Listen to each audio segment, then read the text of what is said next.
Здравейте, приятели! Днес за вас ще направя едно изключително вкусно ястие.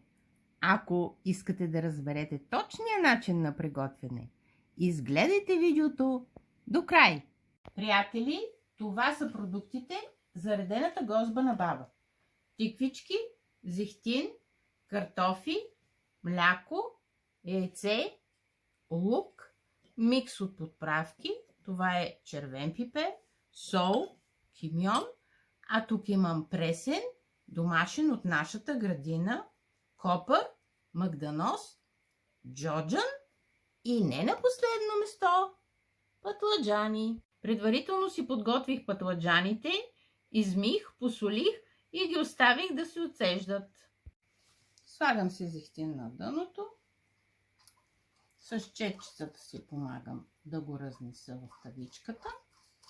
Реда си пътладжаните в основата. Сега върху тях си реда картофите. Сега си реда тиквичките. И сега малко подправки. Сега ще си сложа и малко лук. Сега следва още малко зехтин. И още един ред пътладжани. И сега следва още един ред картофи. Виждате защо се нарича редена гозба. Разбивам яйцето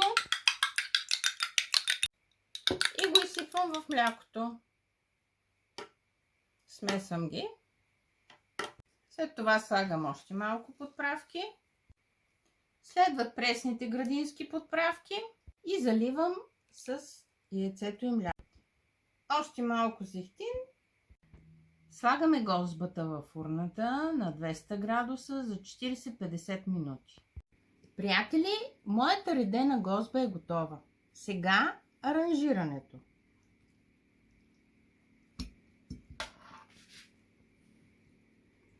Ето, слагаме в чинийката и завършвам с клонка копър.